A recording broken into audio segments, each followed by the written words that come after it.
إن الحمد لله نحمده ونستعينه ونستغفره ونعوذ بالله من شرور أنفسنا ومن سيئات أعمالنا من يهده الله فلا مضل له ومن يضلل فلا هادي له وأشهد أن لا إله إلا الله وحده لا شريك له وأشهد أن محمدا عبده ورسوله أما بعد فإن خير الحديث كتاب الله وخير الهدي هدي محمد صلى الله عليه وعلى آله وسلم وشر الأمور محدثاتها وكل محدثة بدعة وكل بدعة ضلالة وكل ضلالة في النار. قال الله تبارك وتعالى يا أيها الذين آمنوا قوا أنفسكم وأهليكم نارا. قابل احترام علماء کرام، میرے محترم دینی بھائیوں، قابل احترام اور بہنوں اور پیارے بچوں،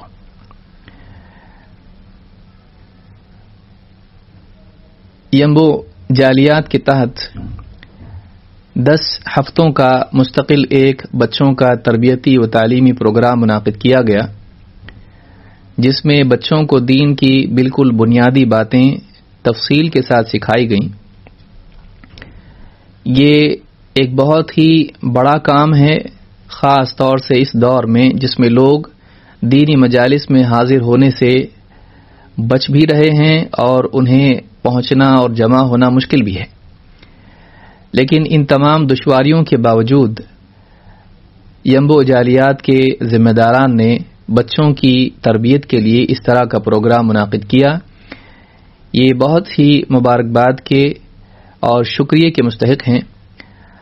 اللہ رب العالمین کی توفیق سے جو خدمت انہوں نے انجام دی ہے، تمام ذمہ داران نے، معلمین نے، معلمات نے، جو بھی لوگ اس میں شریک ہوئے ہوں، منتظمین اور خاص طور سے والدین بھی اور بچے بھی، یہ ایک بہت بڑی سعادت ہے کہ اس دور میں ہم سب کو اس طرح کے دینی پروگرام میں تعلیم و تربیت کے اس عنوان کے تحت بچوں کو اور بڑوں کو جوڑنے کا موقع ملا۔ اللہ رب العالمین ایسی مزید کوششوں کی ہم کو توفیق عطا فرمائے۔ زیادہ تفصیلی بات کرنے کی بجائے کچھ بنیادی باتیں اس تعلق سے ہی میں آپ کے سامنے رکھنا چاہوں گا۔ اللہ رب العالمین نے قرآن کریم میں فرمایا یا ایھا الذین آمنوا قوا انفسکم واہلیکم نارا، اے ایمان والو، بچاؤ اپنے آپ کو اور اپنے گھر والوں کو جہنم کی آگ سے۔ معلوم ہوا کہ اللہ رب العالمین نے اس بات کا حکم گھر کے ذمہ داروں کو دیا ہے، خاص طور سے گھر کا سرپرست مرد، جس کے ماتحت سارے گھر والے ہوتے ہیں، بیوی، بچے اور سارے لوگ، ان سب کی ذمہ داری اس پر ڈالی گئی ہے۔ اہل ایمان کو اس بات کا مکلف کیا گیا ہے کہ وہ اپنے آپ کو جہنم سے بچائیں اور اپنے گھر والوں کو بھی۔ اس سے معلوم ہوتا ہے کہ یہ واجب ہے اور لازم ہے، لیکن اس کی صورت کیا ہے؟ کیونکہ جہنم دنیا میں نہیں ہے، جہنم آخرت میں ہے، اور اس حکم کے مکلف وہ دنیا میں ہے، تو اس کے بچاؤ کی کیا صورت ہے؟ اس کے بچاؤ کی صورت یہ ہے کہ اپنے آپ کو اور اپنے گھر والوں کو جنت کا راستہ دکھایا جائے اور جہنم سے بچنے کے اسباب بتائے جائیں، تاکہ وہ ان اسباب کو اختیار کر کے آخرت میں جہنم سے بچ سکیں۔ ظاہر بات ہے کہ اسباب کے اختیار کرنے کے لیے اسباب کا جاننا ضروری ہے۔ جہنم سے کیسے بچا جائے، اس کی کوشش کے لیے ضروری ہے کہ یہ معلوم ہو کہ اس کی کوشش کیا ہے۔ اس سے معلوم ہوتا ہے کہ تعلیم سب سے پہلا بنیادی مرحلہ ہے جہنم سے بچنے کا، اپنے آپ کو اور اپنے گھر والوں کو دین کی تعلیم دینا۔ دنیاوی علوم دنیا کی جہنم سے بچا سکتے ہیں، فقر و فاقہ، بیماریاں، پریشانیاں، تنگ دستی، مصیبتیں، لیکن آخرت میں جہنم سے بچنے کے لیے دنیاوی علوم بے فائدہ ہیں۔ اس کے لیے ضروری ہے کہ انسان کے پاس وہ علم ہو جو اللہ تعالیٰ اپنے نبیوں کے ذریعے سے انسان کو دیتا ہے، وحی والا علم، قرآن و سنت کا علم۔ یہی وہ علم ہے جس کے ذریعے سے انسان دنیا میں بھی کامیاب ہوتا ہے اور آخرت میں بھی۔ اسی لیے علی بن ابی طالب رضی اللہ تعالیٰ عنہ اس آیت کی تفسیر میں فرماتے ہیں کہ اپنے آپ کو بچاؤ تو کیسے بچاؤ؟ فرماتے ہیں علموا انفسکم واہلیکم الخیر، اپنے آپ کو اور اپنے گھر والوں کو خیر کا علم دو، خیر کی تعلیم دو۔ معلوم ہوا کہ جہنم سے بچاؤ کی شروعات خیر کی تعلیم سے ہوتی ہے، اسی لیے اللہ رب العالمین نے ساری انسانیت کو جہنم سے بچنے کے لیے جب وحی کا نازل کرنا شروع کیا تو سب سے پہلا پیغام علم ہی سے متعلق تھا، اقرأ بسم ربک الذی خلق، پڑھ اپنے رب کے نام سے جس نے پیدا کیا ساری مخلوقات کو۔ لہٰذا یہ والدین کی ذمہ داری ہے اور خاص طور سے باپ کی ذمہ داری ہے کہ وہ گھر میں اپنی اولاد، بیوی بچے، سارے لوگوں کے لیے، جتنے بھی اہل و عیال اس کے ہیں، ان سب کے لیے دینی تعلیم کا انتظام کریں۔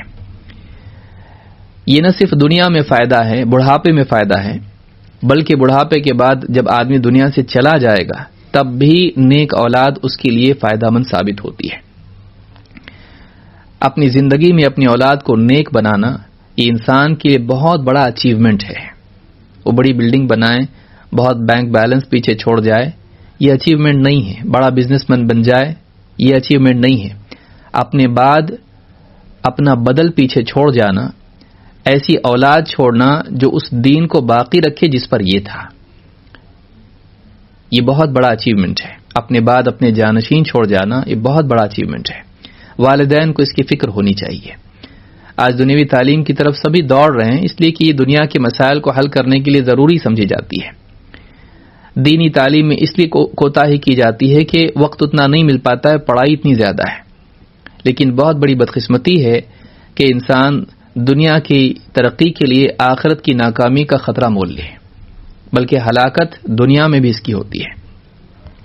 اللہ کے نبی صلی اللہ علیہ وسلم فرماتے ہیں، اذا مات الانسان انقطع عنه عمله الا من ثلاثه، انسان جب مر جاتا ہے تو تین چیزیں، اس کے سارے اعمال کا سلسلہ ختم ہو جاتا ہے، اس کے اعمال منقطع ہو جاتے ہیں سوائے تین چیزوں کے، الا من صدقۃ جاریہ، سوائے صدقہ جاریہ کے، جیسے کنواں کھدوا دینا یا کوئی پیڑ لگا دینا جس سے لوگ سایہ لیتے رہیں، پانی پیتے رہیں، جو ہمیشہ جاری رہے صدقہ، او علم ينتفع به، یا اپنے بعد کوئی علم چھوڑ جائے جس سے لوگوں کو فائدہ ہو، چاہے وہ دینی علم ہو یا ٹیکنالوجی کا علم ہو جس سے لوگوں کو فائدہ ہو، دینی دنیاوی، او ولد صالح يدعو له، یا اپنے پیچھے نیک اولاد چھوڑ جائے جو اس کے لیے دعا کرتی رہے۔ معلوم ہوا کہ اپنے پیچھے نیک اولاد چھوڑ جانا یہ بہت بڑی کامیابی ہے، اور انسان کے اعمال کے سلسلے کو جاری رکھنا ہے۔ یہ تو مر گیا، لیکن اس کے بعد نیک اولاد جس کو تربیت اس نے دی تھی، دین سکھایا تھا، دین پر چلنا بتایا تھا، اس کے بعد وہ دین پر چلتی رہے تو نہ صرف اس کی دعا سے اس کو فائدہ ہوگا، کیونکہ نیک ہوں گے تو دعا بھی کریں گے، لیکن دعا کے ساتھ ساتھ اس کی تربیت کے نتیجے میں جب وہ دین پر چلیں گے تو اس کو بھی ثواب ملے گا، اس لیے کہ ان کی دینداری میں اس کا بھی حصہ ہے۔ لہٰذا یہ صحیح مسلم کی حدیث ہے۔ اس حدیث سے معلوم ہوتا ہے کہ انسان کے لیے ایک کامیابی کی صورت یہ بھی ہے، اپنے اعمال کے بڑھانے کی صورت یہ بھی ہے، نیکیوں کے بڑھانے کی صورت یہ بھی ہے کہ وہ اپنے بعد نیک اولاد چھوڑے۔ یہ نہیں کہا بہت پڑھا لکھا، بہت مالدار اور بہت دنیوی اعتبار سے انہیں ترقی یافتہ، نہیں، نیک اولاد۔ معلوم ہوا کہ انسان کی کوششوں کا حاصل یہ ہے کہ وہ اپنے بعد نیک اولاد چھوڑ جائے، لیکن ہم کیا سوچتے ہیں کہ یہ اپنے پاؤں پہ کھڑا ہو جائے، دنیوی اعتبار سے ترقی یافتہ ہو جائے، پڑھا لکھا ہو، سب کچھ اچھا ہے، لیکن یہ سب ہونے کے بعد اگر وہ نیک نہ ہو تو کیا فائدہ؟ ایسی اولاد کس فائدے کی جو آپ کے بعد آپ کو بھول جائے؟ آپ نے پرورش اتنی سب کچھ کی، جو آپ کو یاد نہیں رکھ سکا وہ اللہ کو کیا یاد رکھے گا؟ آپ نے بچپن سے پالا پوسا، آپ کو اس نے دیکھا، آپ نے اس کو کھلایا پلایا، سب کچھ کیا، اس کے لیے قربانیاں دی، ایجوکیشن کے لیے لاکھوں ہزاروں خرچہ کی، اس کے بعد بھی اگر وہ آپ کو بھول جائے تو پھر اللہ کو کیسے یاد رکھے گا؟ تو یہ سوچنے کی چیز ہے کہ بچے کو شروعات سے دینداری سکھائی جائے، یہ بہت بڑی کامیابی ہے۔ اللہ کے نبی صلی اللہ علیہ وسلم فرماتے ہیں، ان اللہ عز وجل لیرفع الدرجۃ للعبد الصالح فی الجنہ، اللہ تعالیٰ آخرت میں ایک نیک بندے کے لیے جنت میں اس کا مرتبہ اور اونچا کر دے گا۔ جنت میں گیا لیکن جنت کا درجہ اس کے لیے اونچا کر دیا جائے گا، اور اوپر کے لیول پر جا۔ فیقول یا ربی ان لی ہذہ، کہے گا اے میرے رب یہ مجھے کیسے مل گیا؟ میرے اعمال تو اتنے زیادہ نہیں تھے، ٹھیک ہے جنت میں آ گیا، لیکن اتنا اونچا مرتبہ یہ کیسے مل گیا مجھ کو؟ فیقول باستغفار ولدک لک، اللہ تعالیٰ اس سے فرمائے گا تیری اولاد کے تیرے لیے استغفار کرنے کی وجہ سے، تیرے مرنے کے بعد تیری اولاد نے تیرے لیے مغفرت کی دعائیں اتنی کی کہ تیرا مرتبہ ان کی دعاؤں کی وجہ سے اونچا کر دیا گیا۔ دیکھیے آپ اپنی زندگی میں جو نہیں کر پائے، آپ کی اولاد آپ کے لیے ذریعہ بن سکتی ہے آپ کے جنتی سفر کی تکمیل کے لیے، آپ کے جنت کے مراتب میں ترقی کے حصول کے لیے آپ کا بدل، آپ کی کوششوں کا بدل اولاد بن سکتی ہے۔ اگر وہ دنیا کے کمانے میں لگ جائے، کروڑ پتی بن جائے، آپ کا کیا؟ اگر وہ دیندار بن جائے، غریب بھی رہے، تب بھی آپ کامیاب ہیں۔ جانور بھی کھاتے ہیں، انسان اگر ایک وقت کا نہ کھائے تو کیا جائے گا، لیکن اگر دیندار نہ ہو تو وہ جو گناہ کرے گا بہت ممکن ہے کہ آپ کی تربیت نہ کرنے، لاپرواہی برتنے کی وجہ سے اس کا وبال آپ پر بھی آئے۔ یہ یاد رکھنے کی چیز ہے۔ جو حدیث میں نے بیان کی، امام احمد نے اس کو روایت کیا اور شیخ الالبانی نے صحیحہ میں 1598 پر اس کو صحیح کہا ہے۔ بچوں کو، ابھی جیسے 2 بچوں نے قرآن پڑھا، قرآن کی تعلیم کے کیا معنی ہے، اس کی کیا فضیلت ہے، کتنی اہمیت ہے، اس کو غور کریں، اس پر غور کریں۔ ایک حدیث اس کے لیے پیش کر رہا ہوں، زیادہ تفصیل سے سمجھانے کی ضرورت نہیں، وقت بھی کم ہے اور بات بھی آسان ہے، انشاءاللہ سمجھنے میں کوئی حرج نہیں ہے۔ اللہ کے نبی صلی اللہ علیہ وسلم فرماتے ہیں، من قرأ القرآن وتعلمہ وعمل بہ، جس شخص نے قرآن سیکھا، پڑھا، سیکھا اور اس پر عمل کیا، یعنی قرآن کی قرأت اس نے سیکھی، قرآن کے احکام اس نے سیکھے اور قرآن پر عمل اس نے زندگی میں کیا، پڑھنا، سیکھنا، عمل کرنا، البس یوم القیامت تاجا من نور، قیامت کے دن اس کو نور کا تاج پہنایا جائے گا، قیامت کے دن اس کو نور کا تاج پہنایا جائے گا، ضوءہ مثل ضوء الشمس، جس کی روشنی، جس کا نور کیسا ہوگا، اس کی چمک، اس کی روشنی ایسی ہوگی جیسے سورج کی ہوتی ہے، ایک دم روشن، برائٹ، ایسا سورج کی طرح اس کی روشنی ہوگی۔ وَيُكْسَى وَالِدَيْهِ حُلَّتَانِ لَا يَقُومُ بِهِمَا الدُّنْيَا، اور اس کے ماں باپ کو 2 جوڑے پہنائے جائیں گے، ساری دنیا کی دولت اور ساری دنیا کی زیب و زینت اس کے مقابلے میں کچھ نہیں، اتنے اعلیٰ اور بہترین کپڑے 2 جوڑے ان کو پہنائے جائیں گے کہ پوری دنیا کی ساری نعمتیں اور خزانے اس کے برابر نہیں ہو سکتے۔ لا یقوم بہم الدنیا فیقولان بما کسینا، ماں باپ پوچھیں گے ہم کو یہ کیوں پہنائے، اتنا اعلیٰ لباس کس نیکی کی بنیاد پر، کس وجہ سے ہم کو پہنایا گیا؟ فیقال بأخذ ولدکما القرآن، ان سے کہا جائے گا تمہارے بچے نے جو قرآن سیکھا، تمہاری اولاد نے جو قرآن سیکھا، اس کے بدلے تم کو دیا جا رہا ہے۔ غور کریں، ماں باپ کے لیے کتنی بڑی سعادت ہے کہ ان کا بچہ قرآن کا پڑھنے والا، اس کو سیکھنے والا، سمجھنے والا، اس پر عمل کرنے والا ہو، کہ اس کو بھی تاج پہنایا جا رہا ہے اور والدین کو ایسا لباس دیا جا رہا ہے کہ دنیا بھر کی ساری زیب و زینت اس کے مقابلے میں کچھ نہیں، اور دنیا کی سارے خزانے مل کے اس کی قیمت نہیں چکا سکتے۔ اس حدیث کو امام الحاکم نے روایت کیا ہے، اور الصحیحہ میں شیخ الالبانی نے 2829 پر، اسی طرح سے صحیح ترغیب میں 1434 پر اس کو حسن لغیری کہا ہے۔ یہ حدیث قابل استدلال ہے۔ اس سے معلوم ہوتا ہے کہ قرآن کا علم آخرت میں عزت کا ذریعہ ہے، گویا کہ ایک بادشاہت ہے۔ آپ سوچئے، تاج کون پہنتا ہے؟ تو تاج کا پہنایا جانا، والدین کو لباس کا دیا جانا عزت ہے۔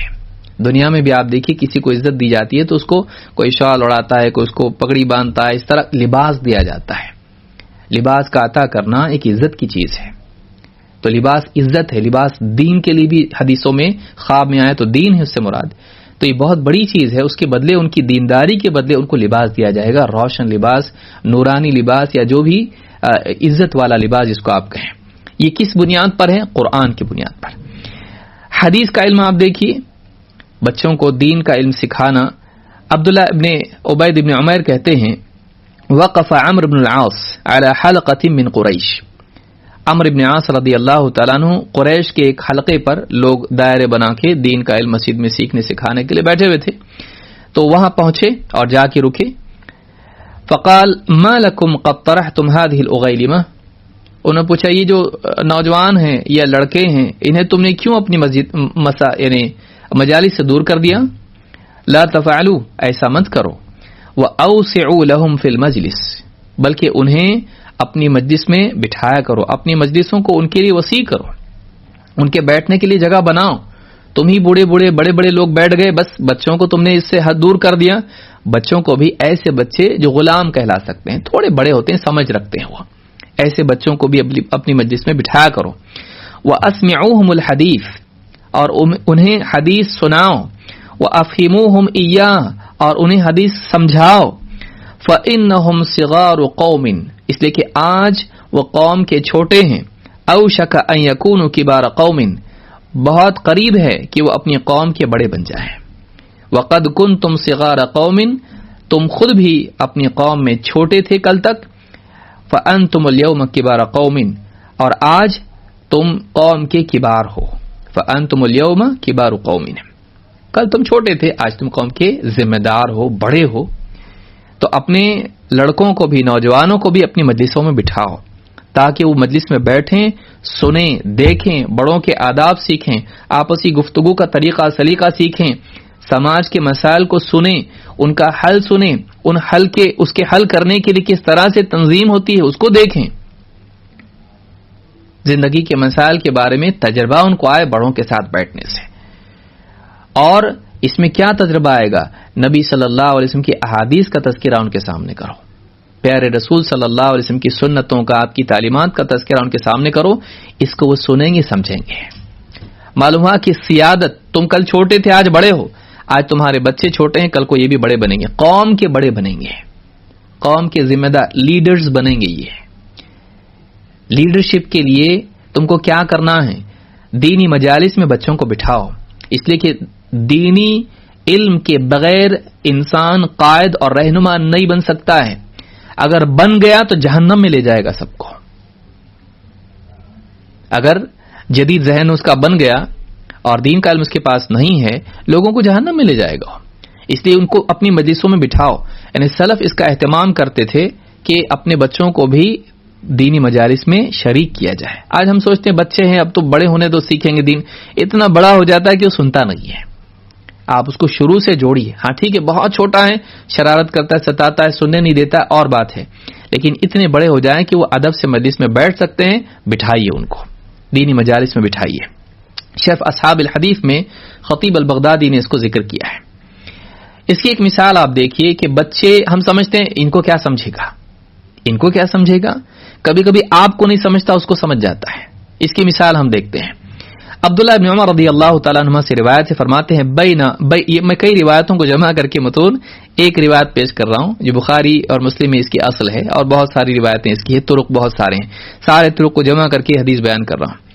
کہتے ہیں کہ بینا نحن عند النبی صلی اللہ علیہ وسلم جلوس اذ اتي بجمار نخلۃ، اللہ کے رسول صلی اللہ علیہ وسلم کی مجلس میں ہم لوگ بیٹھے ہوئے تھے تو ہمارے پاس جو ہے کھجور کا ایک خوشہ لایا گیا. فقال النبی صلی اللہ علیہ وسلم ان من الشجر لما برکته كبرکۃ المسلم، پیڑوں میں ایک پیڑ ہے، اس کی برکت ایسی جیسے مسلمان کی برکت ہوتی ہے. مثلها مثل المسلم، اس کی مثال مسلمان کی طرح ہے، وہ ایک مسلم کی طرح ہے.